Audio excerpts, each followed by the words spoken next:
Let's welcome our first finals competitor, Team Tula.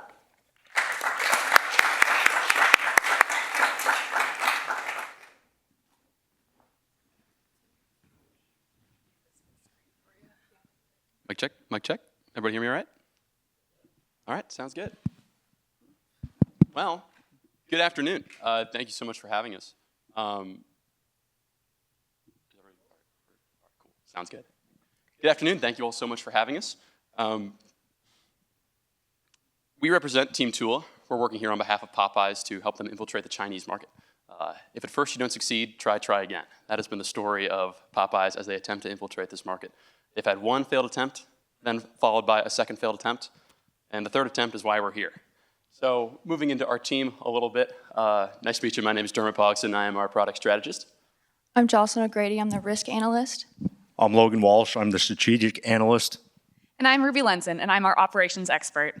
So here today, we are going to go over lots of different recommendations that we have for Popeyes to be successful in this Chinese market. First, we're going to start with our competitive positioning, then moving on to our product strategy, then our operational efficiency, and then finally finishing off with our risk assessment. Logan is going to start with our competitive positioning.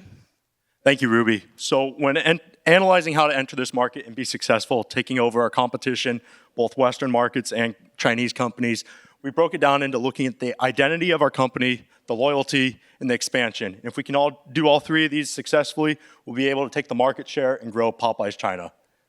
So going back to Popeyes' identity, what went well in the United States? Popeyes was started in 1972 in the suburbs of New Orleans. And what separated it from other regional chicken operations, as well as large companies such as KFC, which is focused on its regionality and what it does well, that authentic taste, the Louisiana pride and passion. So when transferring this company into China, what are they focusing on? That Chinese tradition, the Louisiana soul, focusing on the target market, but still keeping true to what made Popeye successful in the United States.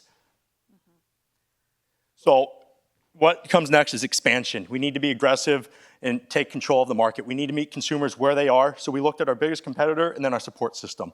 On the left, you'll see a graph over there of KFC's China's locations and how it's spread out and distributed in different regions throughout China.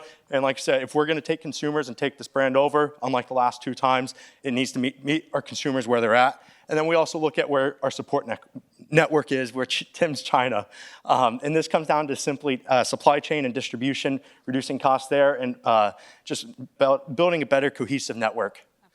So with that, we built a 5-year expansion plan. We're focusing on 8 provinces, built into 3 distinct regions throughout China. You'll notice that the regions are of Tier 2 and Tier 3 cities primarily, except for Shanghai, our 8th region. The reason we kept Shanghai there is because we've already started building there, and why ruin something that's going well and continue that. In our Tier 2 and Tier 3 regions, we identified those because it's cheaper real estate. We're able to expand at a faster rate with rent. We're not in high-density populations, so we're able to expand and control the real estate market and partner, once again, with the Tim's network on supply chain costs. Finally, the loyalty aspect. Chinese culture values loyalty, brand loyalty, loyalty to customers. It's a symbiotic relationship. So in order to do this, we harmonized our relationship with the parent company of Tim's China, having 2 operating apps with transferable points, once again, showing the appreciativeness to the customers for bringing their service to us. It also allows for online ordering, which cuts down on costs, which we discussed later. And additionally, it allows us to tailor our menu, which will also be addressed. We're able to use the data that we received from our clients on what's being eaten in certain areas and how can we tailor our menu to best fit our customers. So taking a look at menu customization, it's important to recognize the circumstances and trends that are currently occurring within the Chinese fast food market. Tying back into that loyalty trend, the concept of guochao, which roughly translates to nationalistic fashion, is the general zeitgeist of this younger generation. For Gen Z and millennials, it is increasingly important for brands to represent the Chinese way of living and for brands to have a certain Chinese feel to them. This has been exemplified in brands such as the Pala Catering Management Company, which is a braised chicken producer outside of Wuhan, which quickly grew to over 3,000 locations because they were contrarian to these typical fried chicken kind of style that most of the other parts of the market were doing. And similarly, Tastian, which is a Chinese burger manufacturer whose slogan was Chinese mouths love Chinese burgers. So tying into that that sense of supporting your own nation, supporting your own community, is something that has become mandatory for any brand that wants to enter the Chinese fast food market. So as a result of this, the core product offering has to alter. In the United States, when you go to a Popeyes, their core product, the building block of what they're trying to sell you is this right here, their box combo meal, usually featuring some Louisiana-style fried chicken, side of fries, and a biscuit. The biscuit is kind of what Popeyes is known for. We thought it was probably best if we take this same general style of having a box combo meal, but interchanging some of those ingredients with things that might work a little bit better for the Eastern palate. For that reason, we're going to replace the fries with this steamed Cajun dirty rice, something that is still common in the South, still has that Cajun flair to it, and is an authentic Louisiana type of dish, but is also utilizing resources that are going to be more available in our local area, as well as be more familiar to traditional Chinese cuisine. And we want to replace the biscuit with a Cajun dim sum, something that is going to be a little bit more of that kind of adventurous flair, something that's a little bit more a step out of the direction that they might be ready for, but has that still flavor of the American West. So, we're still going to utilize Cajun fried chicken, but we're going to slightly alter that recipe to be a little bit thinner in the batter to fulfill those tastes. Now, when you're looking at something as large as China and you're trying to directly relate to your consumer, you have to be aware of the regionality of preferences and the various tastes. And that brings us into our next graph on the next slide. So having regional variation is going to be very important. We separated our regions into three core groups that we'd like to focus on. The Yangtze River Delta, which includes Zhejiang, Jiangsu, and Anhui, and Shanghai. This is a mountainous region. It is particularly known for bamboo shoots, mushrooms, yams, and onions. In Jiangsu and Anhui, it is more of a stewing and braising culture. And in Zhejiang, it is a stir-fry and a deep-fry culture. For this reason, we need to simplify our operations. In order to maintain efficiency, we have to focus on the four main core points of our kitchen and how those processes align with the tastes and styles of our consumer. For that reason, the four core functions of each of our kitchens is going to be a stir-fry station, a deep-fry station, a steaming station, and then a braising/stewing station. We can utilize these four general processes to create a wide range of potential dishes, that all of which will pertain to various groups as we move around the country and try to address different taste profiles. Moving into Guangdong, this is the highest population province in China. They're known for having lighter flavors, particularly in steaming and in stewing. They're more likely to have sauces for their use of spices rather than heavily spiced food, which is the exact opposite of the trend in the inland provinces, such as Hunan, Hubei, and Jiangxi. These are going to be heavily spiced cuisines, emphasis on chili peppers, emphasis on garlic, a lot more of those kind of heavier, hard-hitting flavors. As a result of this, we can't just use one solid, uniform structure for every single location if we want to incorporate all of our consumers. In order to make sure that we're still being operationally efficient, we're going to work with local purveyors so that we're incorporating the ingredients that our consumers are used to and our consumers are desiring while maintaining our operational efficiency and promoting company growth. I'm going to pass it on to Ruby so she can tell you a little bit more about our efficiency standpoint. Absolutely. So operational efficiency is the name of the game. So part of this would be increasing sales and revenue, decreasing those input costs, and then overall creating a sustainable model so that we can grow. Comparative to our competitors, their operational efficiency levels remain around 1.1 to 1.0 in the region that we're in. And as you can tell, Tim's China has a much higher operational efficiency, which is calculated by taking the operational expenses and dividing it by total revenues. This super high operational efficiency is mostly due to a lot of their expenses being way too high, particularly their food and packaging costs, their rent costs, and then their selling and general administration costs. As you can see with the blue line, that is our historical data that we were given, and it is decreasing, and that is mostly due to cutting costs, both at an administrative level, but also at a locational level, and using that data to drive those decisions so that it's equitable across the board, and it's backed by science. Also, as you can see in 2022, they implemented an automated stock taking model. So this took the energy intensive, the labor intensive, the time consuming aspect of taking stock and kind of made it more automated so that they could be more efficient, opening up that option to pursue more value-added processes. And that took their operational efficiency from 1.57 down to 1.42, which is super good. It's going the direction we want it to. And if we want to continue to see that decrease in operational efficiency towards the favorable levels, we calculated our like a forecast using a 95% confidence interval, and came up with a couple improvement strategies to, again, continue to make the operations efficient. So the first improvement strategy that we have is in terms of the rent and leasing. And as Logan mentioned earlier, since we're pursuing those tier 2 and tier 3 cities, rent is going to be cheaper and our lease terms is going to be longer, which overall makes the liability a lot less, so it's more sustainable. Also, process mapping, as Dermot mentioned earlier, simplifying our kitchen process to make sure that those 4 main stations are as efficiently placed as possible. That just kind of cuts out any sort of like kitchen construction traffic, if you will, and just makes it as efficient as possible so that they can continue to meet that consumer demand. The next 2 points mainly have to do with management, with Lean Six Sigma and key performance indicators, or KPIs. These two just allow managers and higher ups to kind of identify areas where maybe there is a little bit of slack or maybe there is a little bit of waste, and they can adjust accordingly and make those as efficient as possible so they can compete in the market. And the last one is leveraging our supply chain. So next slide. So expanding on the supply chain aspect of things. We can leverage the acquisition of Popeyes by Tim's by kind of pairing their sourcing together, their transportation and delivery, and creating consistent efficiency measures across both. In terms of sourcing, that's buying in bulk the ingredients that are shared by either of them, whether that's like flour or eggs or something like that, and also the packaging that's shared between the two, as well as, like Dermot was mentioning earlier, the ingredients that are used across locations. So buying those in bulk is going to be a lot cheaper and cost efficient, but also locally sourcing the ingredients that make our menu Chinese locality. So that is going to minimize our food and packaging costs, which again, that was one of our higher costs that we were concerned about.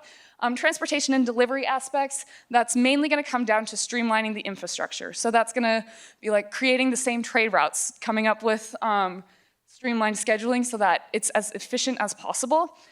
So that they can kind of overlap there, which is going to minimize their SG&A costs. Again, one of those costs that we were worried about. And then overall, in terms of keeping this as efficient as possible and continuing to drive that down, it's gonna come down to applying that KPI and Lean Six Sigma in terms of management to minimize that waste, and also implementing like different automated stock orders to ensure continued identification of inefficiencies within the progress. So all of these weaknesses, which we thought was a weakness, is now becoming a strength if we continue to improve our efficiency. More to talk about that is Jocelyn. Thank you, Ruby. So starting with strengths, we have the acquisition of Popeyes by Tim's China. Now this is huge because it allows us to share distribution channels, innovations, and it offers a huge financial boost of $30 million upfront, as well as $60 million to help with our franchise. We also have a strong brand identity. Popeyes is known for its Cajun flavors, which will help us in the long run. And then moving on to weaknesses, we have limited market penetration. With this, we know that in the past, we have struggled to go into the Chinese market due to high costs, small portion sizes, and with COVID being during that time, it was difficult because we couldn't raise our brand awareness. We also have cash flow and supply chain challenges. With this, we have been operating at a loss with our expenses being higher than our revenue. Moving on to opportunities, we have our digital profile. With this, we can have an app that offers deals and promotions for our consumers that will make us more accessible. We also have expansion into Tier 2 and Tier 3 cities where they are less crowded by other fast food restaurants. And then we have localized menu and unique flavor appeal. With this, we can include our Louisiana flavor while still adhering to the Chinese culture. Moving on to threats, we have competition across the fast food sector. With businesses such as McDonald's and KFC already there, it may be hard to have our brand awareness. And then with market and political conditions, as the political environment changes, there's always that can change the consumer's preference of us. And then with health and dietary preference shifts, post-COVID, consumers have just been wanting more of the healthy options, so we need to adhere to that. Moving on to the risk management plan, we have 3 risks we would like to go for. So cultural flavor misalignment. We understand that a lot of people don't have the same bold Cajun flavor preference as Americans in China, and we also know that in China they cook their foods differently than in America. We also have that we are entering a competitive market where it is already saturated with other Western fast food brands. There's also budget constraints that can limit us. Now for our strategies, we will have a menu adaptation with various cooking styles, so we will keep the Louisiana flavor while still adhering to the Chinese culture. We will enter less saturated areas, such as second tier and third tier communities, and then reducing the cost at an operational level. We will do this by, sorry. Good. So with the operational efficiency, just continuing to implement those management and mitigate those risks at both the supply chain and also a locational level. And with that, I also have my chart to show the impact and the probability of these risks. So without addressing these risks, there is a high impact and high probability that they could hinder the success of Popeyes. However, with these strategies, I do believe that we could put them on the road for success. So fundamentally, the question we were asked was, could Lu make the fried chicken brand fly in the Chinese market? Through favorable competitive positioning, innovative product strategy, improved operational efficiency, and a detailed risk assessment, we firmly believe that yes, in fact, he could, and we think that this is a great strategy in order to make that dream come to a reality going forward. So we now would like to open the floor to questions, and we thank you for your time.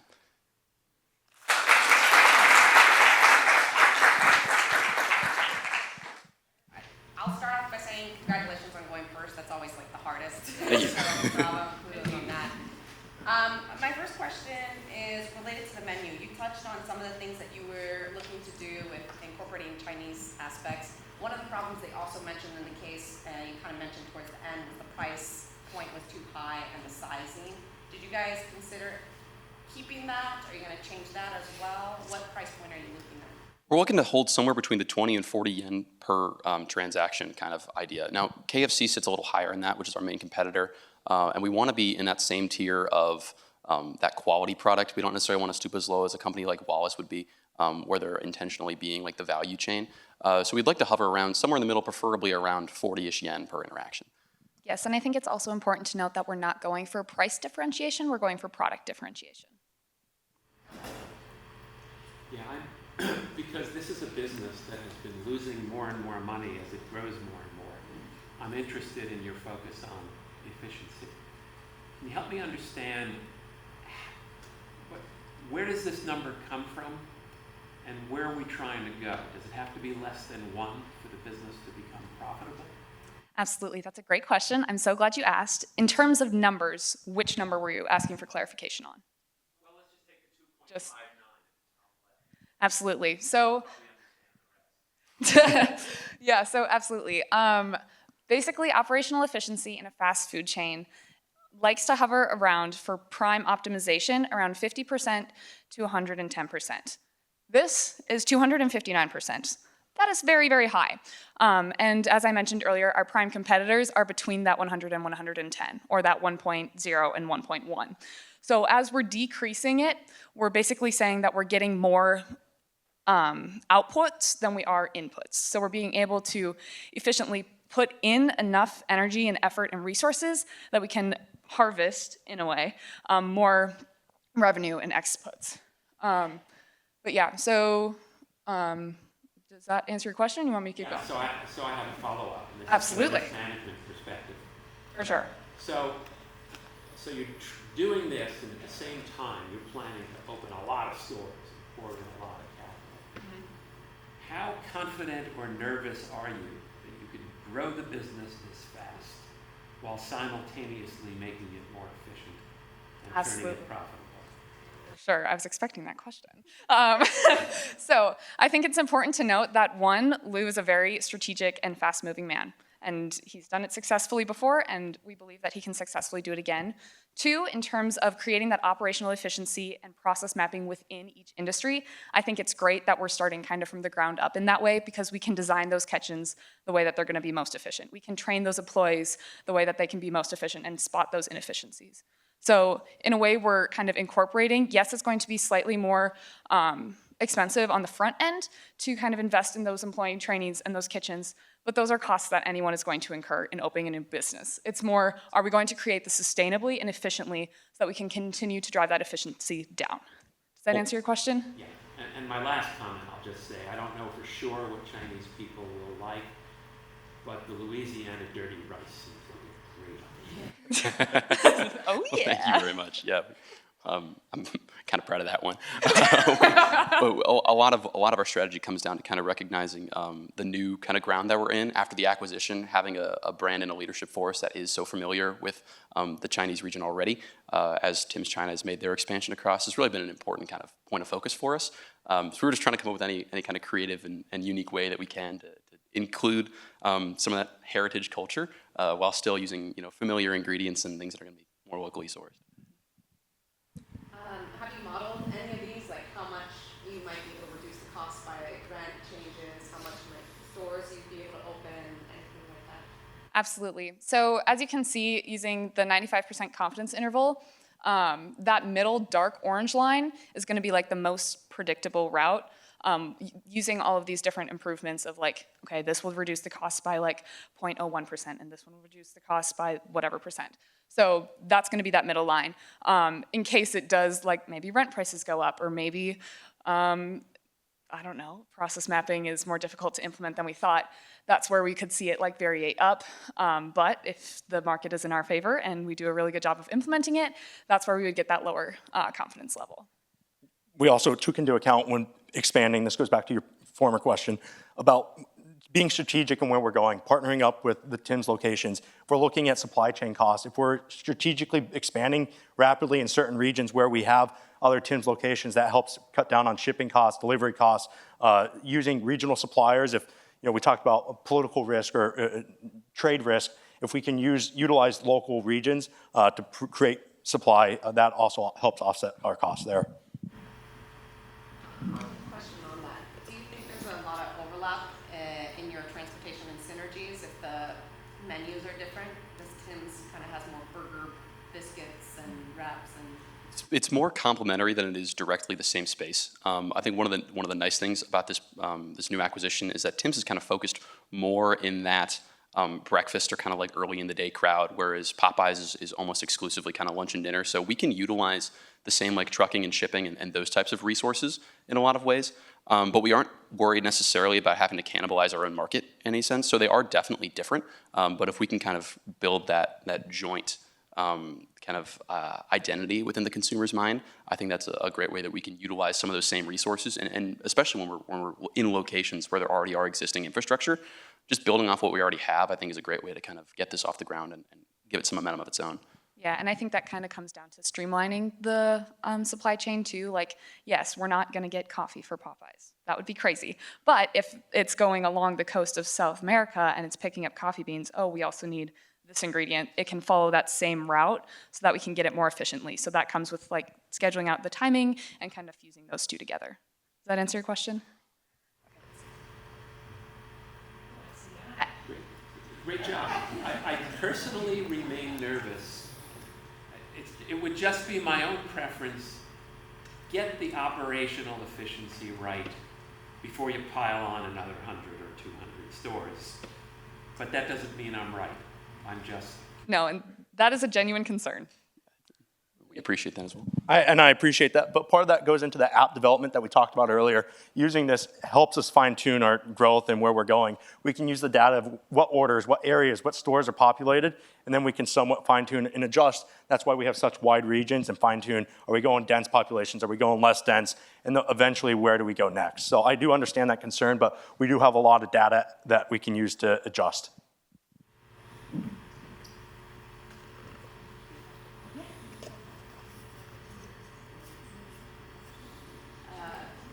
Feedback-wise, I think I would have liked a little more specificity. So if you're telling me you're going to cut costs, give me the hard numbers, of that 90 million that's going to go into franchising. Absolutely. How much of that is going to go to reducing costs? How many stores is that going to open? What's the rent? What's the footprint of the location? That kind of made more of those specifics so that it just reinforces all the things that you're saying you're going to do. Yeah. It's just showing all the extra analysis behind it. Absolutely. X percent. You show the percentage, but like, what does that really translate to in terms of the rent and whatnot? Absolutely, that's a really good point. Keep that in mind. Yeah. And you've heard, again, when instead of having this corporate parent that's promised all this money, when it's your turn to go out and ask the investors for the money, you'll probably share my conservatism about simultaneous. Oh, absolutely. For sure. An expansion. But I also think you did a really nice job on showing how you're going to change the menu and remake the brand without losing the brand value. It was a nice job. Thank you very much. Anything else that we can improve in our professional journeys? Or other things you find concerning? Thank you. Thank you very